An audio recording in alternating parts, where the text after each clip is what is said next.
You're listening to Guitar Talk with Dave and Jon.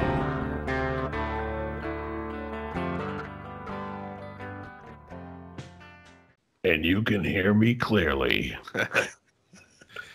You're listening to... Oh, there's the voice right there. That's the intro. There you go. Wow, if only somebody had thought of that before. I should have hired Kovar. Oh, Anyways, for goodness sakes. Hey, folks, it's Monday.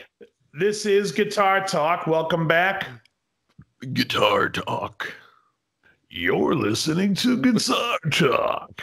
I'm Dave. This is Jon. And today we were going to talk about a few things we had on our minds. Oh, yes. What a week it was. I had a couple of gigs. I actually had a gig on Saturday night. We played for like a retirement of a sheriff.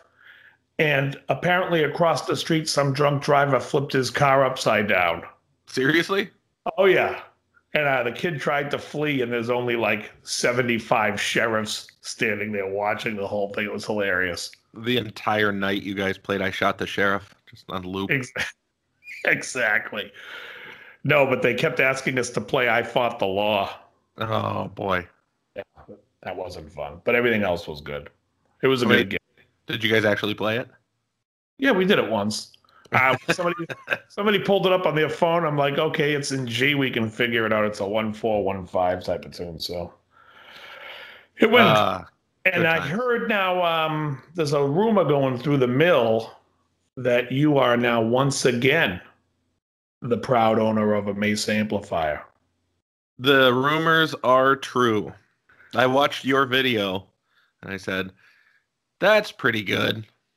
And then you watched my video on the Mesa and you said, I know less now about this amp. Right, that's true too. This video has the amp in the title, and this asshole just spoke the whole time about nonsense. You played a guitar solo that sounded better than any guitar solo I could play. So I said, well, clearly if I buy that amplifier, I'm going to play like that too. Right. And I recorded that on my Mustang amp, oddly enough, not on the Mesa that the title so says. So you got the wrong amp. Lord. No, so anyways, I own the amp. You now own the amp. Same revision and everything. Yeah. So folks, I just purchased a used Mesa Boogie Rectoverb 50, and it's the first edition, which would be with the old style knobs. And channel 2, I believe the only difference in the amp is that channel 2 only features vintage and modern, whereas the version 2 of the amp features raw, vintage, and modern. I don't know if they revoiced anything in the second version, but frankly don't really care that much because the one I bought sounds really good. Yeah, I also think there's something with the bias on the part 2, like you could a different access to the biasing of the tube. But other than that, it's basically the same amp. Did they add the EL34 switchable bias? I think that's what they did. Okay, I think that's what they did. They put this. I'm pretty sure that aren't boogies all cathode bias where it's not user adjustable. You have to go in and actually like take out a resistor and put in a different one to get a different value to change your bias. If you don't have that switch, yes. Right. Yeah. Like the dual rectifiers all had that switch, and the single rectifier did not, except for the version 2. Okay. Well, since we both have this amp, instead of boring the fan base out here with all this tech talk about the biasing, why don't we talk about the amp and you're listening to Tech Talk. That's I love the amp. You know, I gigged with it, I want to say like 5 or 6 times. Okay. It is a great amp. In fact, I would highly recommend this amp for anybody that's going out playing heavier rock, something where you need like a Marshall sound and a really nice clean sound.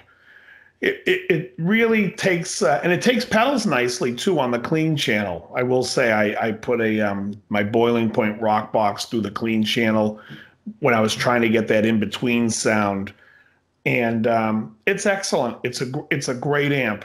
obviously you and I both know what the downside of this amp is, and it has a lot to do with how much it weighs.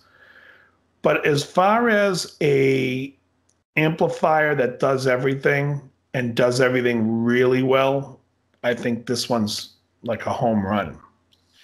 Yeah, it feels like a bit of a hidden gem in the Boogie line because dual rectifier is, I mean, that name is synonymous with Mesa Boogie. When you think of Boogie, you think dual rectifier, probably Right. before you think Mark series or whatever. But the single rectifier, I don't think ever got much appreciation. And I could be wrong, but I don't think so because I'm going through and I'm reading all the comments and the user forums and everything, and it does feel like, I wonder if this amp is, not as good as some of these guys say it is. And I think reality is a lot of guys in these forums have probably never played one. There's a lot of kids out there that will comment in these fields saying, oh, this one's so much better. This one's got, it's got more punch at 300K. You start seeing all this stuff and you're just like, this dude's never played one. He just read this stuff online from somebody else. Right. And then you get the couple guys that are like, hang on a second. This amp is an amazing amp. It's one that I'm never going to sell. And then you start wondering, okay, well, that guy probably has one, obviously. So it made me curious. I found a used one at my local Guitar Center. I went in, it was beat to hell, but I gave it a shot anyways, and it sounded fantastic. So then I carried on to Craigslist, which is my typical jam. Nice. Go on to Craigslist, see if there were any of them for sale locally, what kind of condition, what kind of pricing, and yada, yada, yada. Ended up finding one a little ways east of me here. Struck up a good deal with the guy that was selling it, and the rest is history. Yeah. Yeah, you can find them. I mean, Craigslist is excellent for that. And some people let them go at low prices. And like I said, I loved the amp. Mine's right over here. I don't know if you can see that. But you that's can. the single rectifier Rectiverb. And it's so funny that an amplifier takes its name like the dual rectifier from how you convert the AC to DC in the amplifier. Right? It's like, right. This one's a dual rectifier. You can choose from a diode or you can choose for the tube. Okay. Right. So let's name the amp that. That's ridiculous. Then the triple rectifier. Yeah, just convert the fucking AC to DC and let's get this amp going. It's like... Yeah, it's very funny. It's funny because the dual rectifier, you get your rectification options. You get your solid state option, and you get your second choice there, of course, which is tube. The triple rectifier, there is no third rectification option. It's still just switching between either a diode based or a tube based. It's weird. At some point along the way, Randall or Mike or whoever over there at Boogie decided, we ought to just call this one a triple rectifier because it has more wattage. Right. Yeah, it's 50 more watts. You're like, wait, what? I don't know. Because the single rectifier that we have makes perfect sense because it only has a single rectifier. Right. So does every other amp. Yeah, I was going to say, at which point it's a fucking terribly stupid name. But, Which is why I think they've changed it. Like now, I think initially when we got it, like the original version is the single rectifier Rectiverb. And now I think they just call it the Rectoverb. Right, Rectoverb 25 or whatever. Right. Yeah. I think they dropped the single rectifiers knowing that it was a silly name because every amp I own that's not a Mesa is a single rectifier. Right. Yeah, anyway. Silliness. But anyways, great. It's a great amplifier. I've had it. I've had it for like 3 days, basically. That's it. So I've had a couple chances to shake the ground with it. Now I see you have a guitar in your hand. Are you plugged into it at the moment? I am indeed. I'm more than willing to give the folks a little taste of some of the tones. Granted, it's not closed mic'd. It's it's just going to be picked up from the vocal mic here, but you could get an opportunity to hear a little bit about what it sounds like. Oh, let's hear some. That'd be Demo great. number 1. So now I've got it. Yeah. You're listening to Demo You're Talk. listening to Demo Talk with Dave and Jon.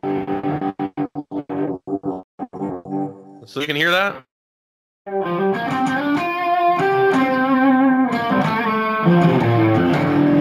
So the tone I've got on right now is, well, first of all, 3 single coil Stratocaster, area, what is it? Area 58 and a 54, Pro Nice. 54. And I am playing it on the clean channel. Let me see that bridge. In pushed mode. Okay, and it's got a deluxe style bridge. It's a Godot 510 vintage, Godot 510V. Awesome. Yeah. Which is why I can actually use it and it doesn't go out of tune. Yeah. I should have just played that chord like Kovar. Doesn't go out of tune. Oh shit. No, anyway, yeah, so I've got the pushed mode on the dirty channel.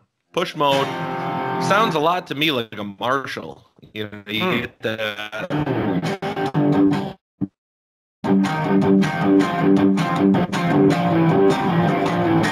little Cinderella for you guys out there. Everybody needs some of that in their morning. So yeah, it's like pretty heavy sounding considering there's no boost in front of it at all. But the upside of it, from what I've noticed, is that it cleans up nicely.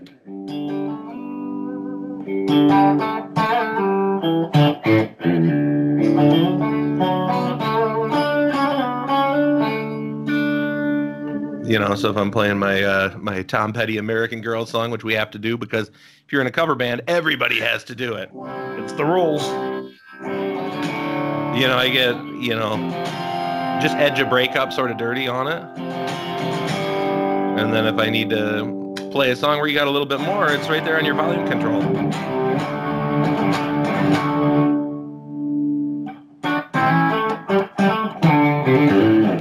Which I think is kind of great. Yeah. That's nice. Sounds nice over here. Yeah, that's the tone I live in like 90% of the time. I'm usually not on like a really, really, really heavy sound. I think for clarity's sake, I like, you know, a little less gain, a little more volume. Sure. And all you need with something like that is a little bit of delay on that sound for your leads, and you have sustain for months. Well, yeah, if I do my delay and my TS9, you get this. TS9 and delay up, ready to roll.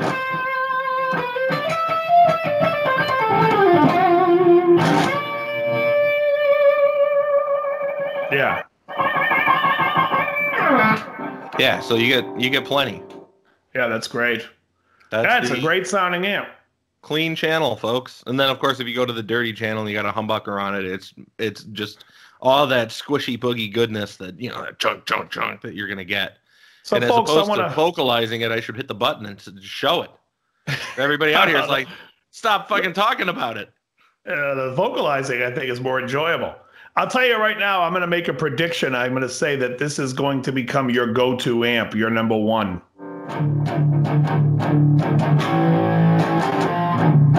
So I just have to figure out how to play something heavy. I don't really remember. Yeah.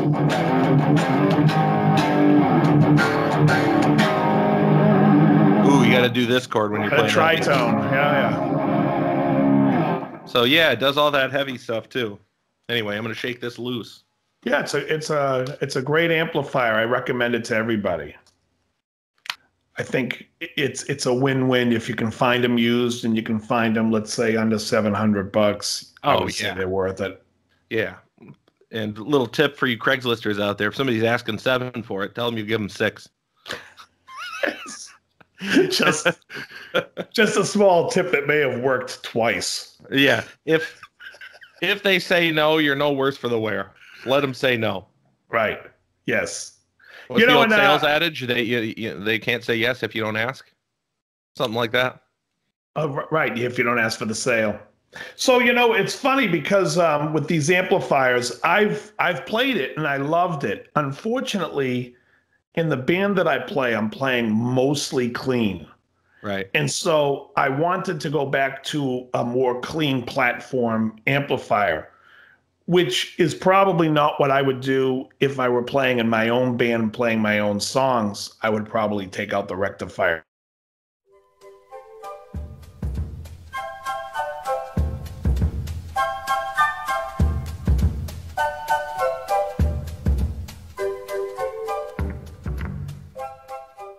if you were to go out now, and a lot of these people that are watching or listening don't really know pedals. I get a lot of comments like that they're getting back into playing. So, and eventually I'd like to show our boards, but right now I just want to say in a perfect world, you're going out to a gig, John, and you have to take 4 pedals with you to the gig. That's the most you can fit in your car because you drive a smart car. Right. Yeah.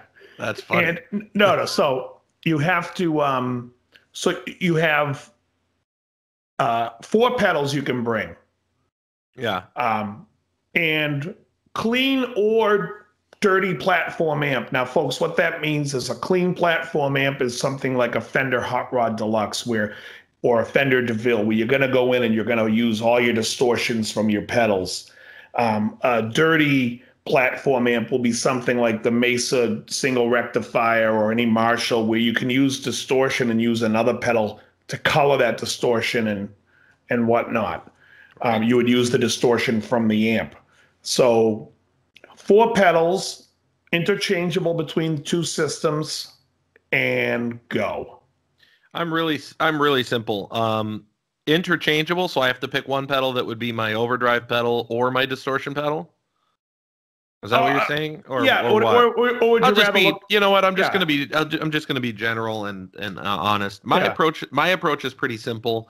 If I'm playing with one of my dirty amps, which is all I ever do, I use either the Buddha or the Boogie.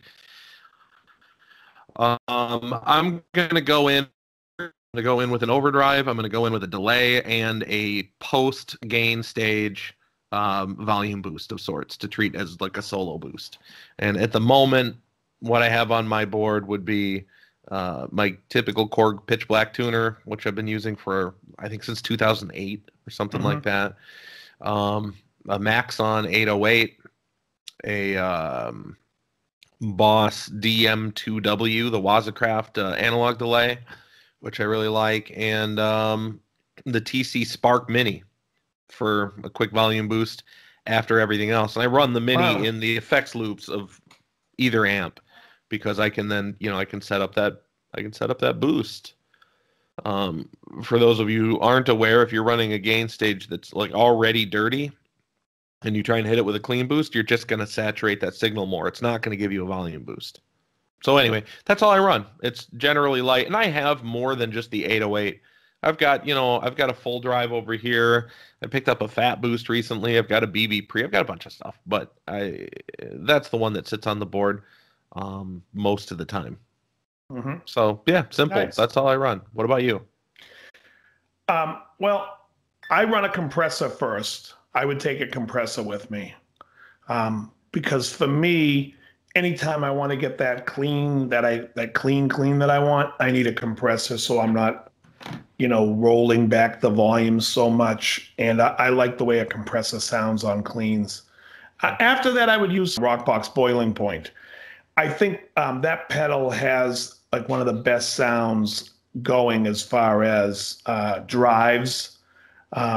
If you put it in front of an amp that's already has like a dirty platform, you can just roll the gain back and use it that way. And then I would probably go into a delay, and the delay I've been using a lot is the Echelon by New Neighbor. I would also, I think the Alter Ego by TC Electronic is an excellent delay for the price. I mean, I'm in that price point, they're really both great delay pedals. And then for a boost, I would bring I like the Timmy. Yeah, that's what I use. I use the Timmy. And the Timmy is $120, $130 online. And I think it's not just a boost, it also adds a little hair to the signal. So it's like if you're soloing, it does add that volume, but it does add a touch more sustain. And I've gotten to the point now with it that I actually like the Timmy always on, and I just roll the volume down just a hair to get it down the 3 to 6 dB. And it takes a little of the gain away and whatnot, and it's just easier than stomping pedals. But that's basically the you'll see when I show my full board on my channel that it's really that's like the skeleton of it, and then everything else is just color. I gotta get a rock box boiling point, because you've been talking about that pedal as your favorite pedal for probably over a year at least. So I feel like it's not going anywhere. That is the one. It's 4 years in. Oh wow. Yeah, I've been using that. Still your favorite. Yeah. Dang. And it's 4 years in, and it's still my favorite pedal. It's funny. There's so many pedals that can sound close to it, but there's things that they don't do. Other pedals don't react well when stacked, and the Rockbox loves being stacked. There you go. And it's just there's that ease of that, and you have it's just really nice. It's not very compressed, which I love because I like to run a compressor also into it. I use most of the time I'll use if I'm just running a 4 pedal system like that, I would keep the compressor always on, barely on, but I want that as my buffer, and I would use that as a buffer. But that's and I've used the Rockbox on the boiling point on the Mesa, and it sounded great. It sounded great on the clean channel because I needed that. I was using it as like the 3rd channel, like that would be the orange channel if it was the dual. You've had a dual before, so you know what I mean. Yeah. I was using the Rockbox as the orange channel, and then I would turn it off and then go to the red if I needed to go to the red channel. But the interesting thing about we talked about Craigslist, and you can find these pedals on Craigslist or similar type pedals. One thing I always do is I'm always going to Craigslist, and I'm always just typing in the search pedals to see if there's someone selling a rare pedal that maybe I should have from them. And I'm also looking, like I always look, I look up Grammar acoustic guitars. I'm always seeing if somebody local has a Grammar that they want to get rid of. Obviously, I mean, I'm not looking to go on reverb.com and pay over $2,000 to $6,000 for a Grammar, because I just don't think that's necessary. But you can really find a lot of stuff on Craigslist, and now that they've taken hookers away from it, it's really all you can do is look at musical instruments. Thank you. Oh man, that was the only thing I looked up on Craigslist. Exactly. What is hilarious? This? I can get a BB pre and an exotic body rub all at the same time. Exactly. Perfect. Yeah, I look up high-end stuff on Craigslist all the time. Things that I generally wouldn't consider affordable is what I go to Craigslist for. And, we're amp nerds, so my typical search regimen would be like, I'll just type in Mesa Boogie, I'll type in Marshall, type in Sir, type in Friedman, whatever. It's all that type of stuff. Mm-hmm. I usually don't have a very generalized pattern of searching for guitars because I don't really want any more guitars at the moment. I just want amps, kind of like you in that regard. And I don't look for pedals because generally I'll be looking for something very specific. So doing a general search for a lot of guitar pedals isn't my thing. Yeah, so amps. So I'm in the same boat as you, but let me ask you this. Someone says, listen, I'm going to buy you 3 guitars right now. What 3 guitars would you ask them to buy you? That number one, obviously this comes from the caveat. You would never buy yourself because you just don't give a shit. And not that you would really love the instrument, but if somebody's buying it for you, like, yeah, all right, get me this. And you probably may not even keep it, but what would it be if someone said 3 guitars you don't own? What would you? Okay. Probably some sort of a Strat, custom shop Strat. Okay. I don't know which model. I'd probably design it if I could, because they're not going to make anything that I want. No offense, but it's just reality. The probably a custom shop Paul too. Right. And then but no particular one, no particular custom shop Paul, like a 59 or a 58 reissue. Yeah, probably 59. It'd be a 59 before a 58. If I could do that. I did see one a long time ago in something that they called Lemon Burst, which I was like, oh, I'd play that. So it'd either be like a Lemon Burst 59 or a Dark Back 57 gold top. Nice. Yeah, Nice. do that. But the gold tops are great. The 57s, they have those huge necks on them. Mm-hmm. Yeah. But yeah, so I do something like that. And then third would probably be I'd probably get like a Loudon. Nice, an acoustic. Yeah, if I could get a Loudon, I'd like that. I've played a handful of them before that were just fantastic. Yeah. Wow. I mean, I know I could go more expensive and do like a Kevin Ryan or something like that, but there's something about the Loudons that I've played that I've been like, that's the sound. Yeah. Really cool stuff. So yeah. How about you? Well, I think when you brought acoustics into it, I might have to go for a Santa Cruz pre-war, the auditorium, whatever, orchestra model, I think they call it, but it's like a pre-war, big fat V-neck Santa Cruz. I think the beautiful guitars. He said, I might have to go for it. Don't make me twist your arm on that here. Well, I'm just saying out of acoustics. I would also say, yeah, right. Oh, I might. Oh, what is this? Keiko, I'll try it. Right. Also, I think that I think a Les Paul Custom Shop, either 54 or 55 reissue, the Les Paul Custom. Which one of those was the P90 one? That's the Les Paul Custom would be the black with the P90s and it has a staple in the neck, the staple P90 pickup in the neck. That's nice. Yeah. I mean, only because you remember I used to have the 58s and I loved them and I loved that big fat neck. I just never played it. I didn't care. Right. And I'm not a humbucker guy that much anymore. And I think the other guitar that I would probably get might be the Brian May clone.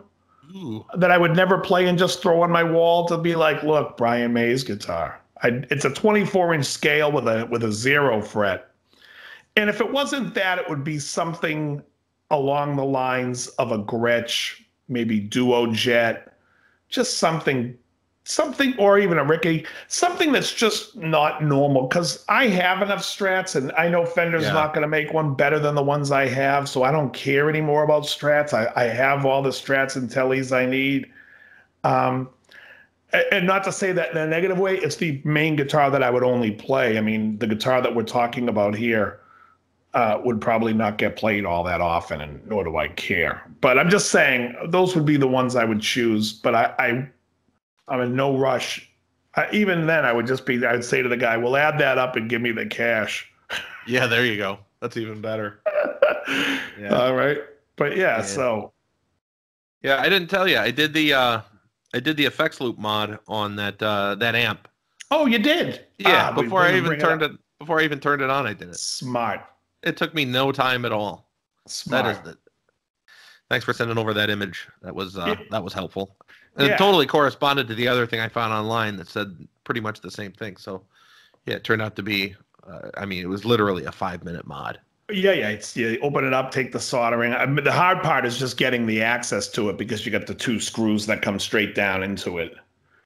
The stabilization screws or whatever it is. But so if everybody knows to know what we're talking about, Mesa in the early days up to recently, I would probably say up till the third incarnation of the Mesa of the dual rectifier, always have parallel loops for their loops. Right. Most amplifier companies use what's called a series loop. Now, the problem with a parallel loop is the parallel loop means you can mix it in like you would have an aux channel on a mixing console. So you can mix in how much of the effects you want, which would then make the effects mix knobs having, if you're using it on one system, when you go to the Mesa, it would just not make much sense. So real quick, what ended up happening was, and before I knew any of all this, I was on the road with my band. We'd be playing all the time. And I called Mesa and I said, listen, when I step on my delay and I engage the effects loop, I get a phaser sound. I mean, it sounds like Van Halen 1 over here. And the guy was like, yeah, it's not us. You got to call. What's your delay? And I said, it's a line 6 DL4. And he says, call line 6. I call line 6. They're like, yeah, plug it in through the face of the amp. So I did. Is it doing it? No. yeah, it's not us. Yeah. So I had this back and forth of it's not us, it's not that. Finally, I just dropped it. I'm like, it's something with the amp. I don't know what it is, but I was just like irritated with the whole process because I really was, when I was gigging, I don't always want to have that phaser sound when I'm playing it with a delay. So it ends up now I'm running Alva's music down in San Pedro. I opened them up as a Mesa dealer. This is like 2011. And the Mesa guy comes down and he says, oh, we have the new version 3 dual rectifiers. Here are the changes. Oh, and by the way, we went to a series loop instead of parallel loop. And I said, what would be the difference? He goes, well, we were getting some phasing. I'm like, you mother effers. I've been trying to figure out what this was. So they sent me down to John down at the Boogie store. Is that his name, John? So they sent me down to John. And they took care of it for me, which was awesome. And that was on that. So then when I got the single rectifier and saw that mix knob in the back, the first thing I did was I took it to my tech, Jim Casey, if you're in the Massachusetts area. And Jim Casey, I gave him the diagram that Mesa sent me, how to disengage it, and he did it, and that was it. And then that's awesome. Yeah. Yeah. Yeah. I mean, it literally is nothing. It was. Yeah. You've got that one mix knob that's got 3 wires attached to it to each of the lugs. You're disconnecting one of the wires and you're soldering the other 2 together. It takes 2 seconds. But what's crazy about that is the earliest dual rectifiers. I don't know what revision it is. Maybe revision C and D, possibly E. I'm not sure which one they stopped, but the early ones had a series loop. And then they changed it when it was still 2-channel, but they changed it during one of the revisions to being parallel. I was reading about this the other day, and it remained parallel up until the multi-watt, right? Right. Which is so bad. Now, for as much good as Mesa does, and they make a lot of really good products, I don't know why, they make some really bad decisions with effects loops. Randy's got a bad effects loop, that stupid parallel loop on all this stuff from the 90s and through the 2000s. And then, my Mark series amps, they were always finicky. Like you put certain pedals in like this Boss DM2W doesn't have enough headroom for their particular effects loop. So I couldn't use that pedal when I had my Mark V. I couldn't use it. And it's just come on, I don't know why you can make an amp that's got 900 switching options on it and it can't have a decent effects loop. Killing me. Yeah. I'll tell you what else is very funny that I find about Mesa is that Mesa started off as a Fender platform. They were basically modding Princeton's back in the early days. That was his thing. And then I guess the first Boogie was like his modified Princeton design. Right. For a company that is based on a Fender amp, it's amazing that they have mastered the gain stage sound and still do not have a great clean sound on their amps. Right. It's like if you put this amplifier next to a Shiva, which is a gorgeous Bogner amp, that would cost you a pretty penny. The cleans on that Shiva are so fantastic. Now the gain is going to be more Marshall-y and less what I like. I prefer the Boogie's distortion channel, but the Shiva, it's as far as a balanced amp goes, is so fantastic, and that clean channel. If you're really into cleans and that bright Fendery sound, you can get that out of the Shiva. Even some Marshalls have a nice clean sound, but I really find it funny that Boogie, that is so based on Fender's circuitry, makes such a horrible, sterile clean. But yeah, I had the first version. I've had 2 versions of the dual rectifier. I had the first version when it first came out, and I believe I got it in '91, and it had the parallel loop on it, and that was like one of the early ones. And then I got this one, I think, in 2001. And the funny thing is when I got this one, I thought this one sounded much better. I liked the way everything sounded better. I like I like the cleans on it better, and I like the gain on it better. And is yours a 2 or a 3 channel? I can't see from here because it's a 3. Your It's a microphone's 3. blocking it perfectly. Oh, let's try this. Oh, there you go. Yeah. You can see so it's not yeah, sign of 3. it's the 3 channel. Yeah. And I had the 2, and I liked the way the 3 channels sounded better. Everybody I knew after I got this was saying the 2 channel's the better sounding one. And all I could say to them is, on what planet? Yeah. Like, what are you talking about? This one sounded so much better. So that I got a kick out of it when they came out with the multi-watt, the version 3. They said, oh, we went back to using these tubes and this design, so it's going to sound more like the first one. I'm like, I'm keeping mine. I had no desire to upgrade because I was like, I liked the second one sound much better. And I think, I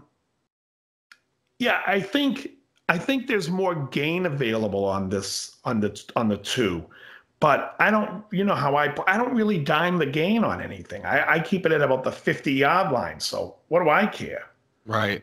You know what I mean? I'm like, but to me, it just sounded better. It responded better. Everything I loved about it. Now, it could be because of the pickups that I'm using, and it could be anything. But I'm just saying, I that's one of my all-time favorite amps. The Crank that I got, we talked about Crank, you and I. Crank made an amp for Dime, who was not known for having great sound, called the Crankenstein. And it was a tube amp that had a double diode system where it was distorting. It had 2 stages of it, and it basically sounded like one of the Randalls. I mean, it was just sounded so phony, over the top Bumblebee, and it never cleaned up, that I hated that amp. And that's what the company was known for, the Crankenstein, because obviously the name is in the amp company. But Crank made an amp called the Revolution 1, and this is the Revolution 1 Plus. I think that's what they are. They're the bigger tubes. It's 120 watts, and it's a fantastic sounding amp. And like I said, when I got it, the guy was like, you want to put a pedal in front of it because it doesn't have a lot of distortion. I put it at the 50-yard line. I was like, boom, this thing's got a ton. Yeah, people are crazy with their gain. Yeah. Yeah. I agree. Yeah. You play in a band with another guitar player and you start doing that to your gain, you're not going to be heard. We've talked about this before, people. Come on. Right. The insane channel and the metal channel, if you're playing like in your practice room with a Line 6 Spider, should only be used for comedic purposes. I agree. They should not be used to practice, to play to anything. You can get everything out of the crunch that you would. Here's a practice tip for all you knuckleheads out there. Before you start trying to play like Yngwie, just hit a note and hold it and vibrate it and make it sound good. Once you can vibrate it and make it sound good and make it go, start adding to your speed or whatever you need. But like, dude, you don't need all that gain when your fingers can do the work that they're supposed to do. Yeah. You know, you don't want it. No. And you know, it's another thing that people should spend more time doing, and I'm preaching here like I'm the best guitar player in the world, which I am not. the Dude, vary your pick dynamics. Work on different approaches to attacking the string. You know, like, don't just go thud, thud, thud every single time. Sometimes you hit it lighter. Sometimes you hit it upward. Sometimes you scrape into it. Whatever you do, you got to work on the subtleties of that stuff because it's all going to, like, start to gel together in your amp. If you're playing with a moderate type of distortion, you learn how to play with that type of distortion, and you learn how to make it sound heavy. You don't learn how to do anything when your signal is like so compressed and so distorted that all you get out of it is like no matter what you do. Right. You know? That's so true because for me, what are you doing? I like to play. I don't even plug in. I'm practicing without the good amplifier. I'm always just playing acoustically because if you can play it acoustically and it sounds good acoustically, then you can go to an amp and it does everything else. You know, there are people who'll sit there and talk about pedals and they'll be like, I don't need pedals. Well, you know what? The pedals are not for the player. They're for the audience so they can hear what the sounds and what the finished product should sound like. It's like saying to somebody, oh, I don't need pedals is like saying, I'm painting a picture. I don't need to use red. Okay, so don't use red.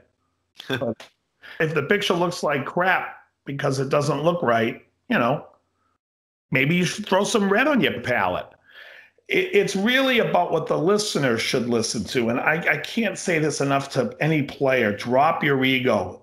Every guitar player out there, there's a million better players than you, and there's a million worse. It's not about where you put yourself on this list of how good am I. It's be musical, do stuff that people enjoy, and music is entertainment, so entertain. But True. you know, it's such a sad. Since I've been back to the East Coast, I forgot about all this competitive nonsense. How people are, you know, in Los Angeles. I remember when we were at West LA, I could walk up to anybody and go, dude, what was that lick you just played? And the guy will show you and he'll talk to you about it. And he'll be like, and then, you know, here it's like people are just like, get away, get away, leave, look away, I'm hideous. No, but it's like, you got to just drop the ego.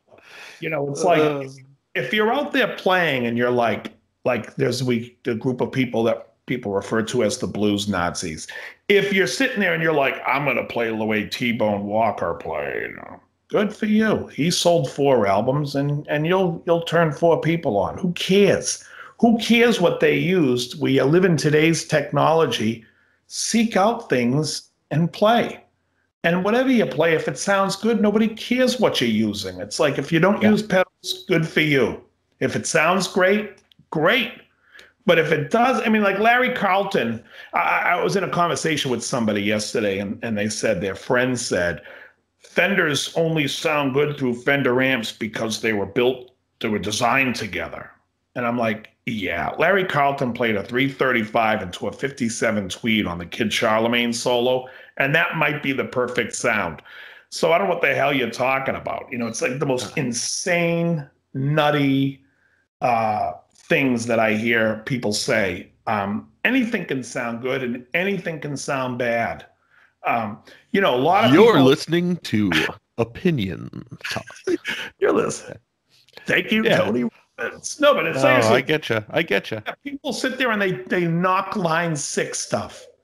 I've used a lot of line 6 stuff in the studio, and you would have no idea that it wasn't an amplifier. I used to use the Sans amp by Tech 20. Was it Tech 21 that made the Sans amp? Yeah. The rack mount Sans amp back in the late 90s on records, the thing would sound like an old high watt amp. The thing sounded fantastic. Right. You have the Helix. How fantastic is the Helix? Right. Super good.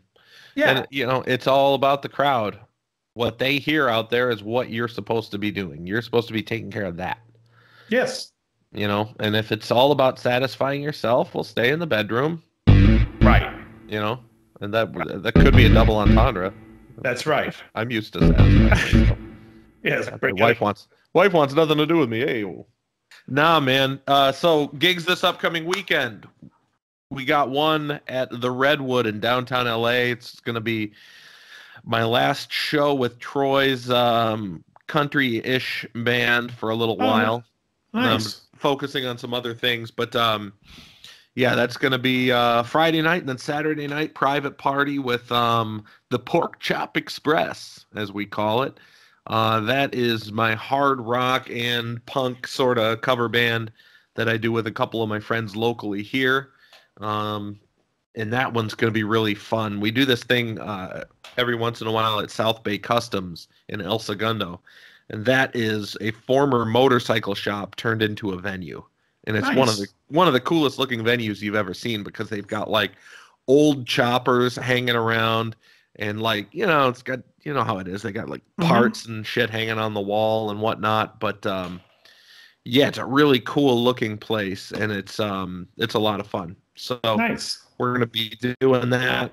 And that band is so much fun. I'm looking forward. I would love to be using my Buddha for that. However, my Buddha is in the shop.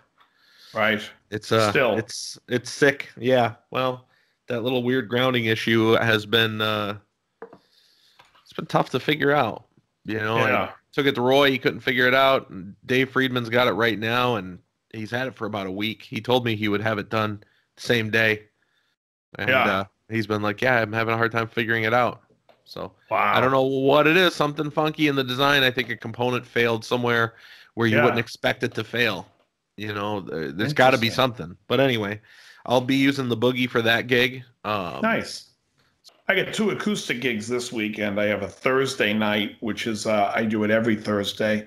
And then Saturday, I'm playing a private Christmas party, doing an acoustic gig. So, and the acoustic gigs are fun. I like playing the acoustic gigs. Yeah, I enjoy it. I also commented on one of my episodes, but if somebody wants us to do, like a couple of people wanted us to do a Q&A type of thing. So I said to email dave44levine@outlook.com, and we will compile a list of questions and address them. And if I get enough of them, we'll do them next week. Sounds good. Next week's episode, we should hit some favorite licks of all time and have a guitar ready. All right. That might be fun. Yeah, that could be cool. Yeah, we'll do Sounds a little bit of hammy. Oh, you know what else I wanted to talk about next week? Next week, we're going to talk about some Kiss stuff, because there's some insane stories in the news about Kiss, and we will be addressing them, from the Vinnie Vincent and Gene in Nashville video that I see going around to the Gene and Paul selling their instruments at live shows, and possibly Paul lip syncing this tour. Paul Stanley. Oh, right? Boy. I hear some people over here like the taste of alcohol. All right, very good, John. I'll wrap you later, and everybody, very good. All right, catch you all later. See ya.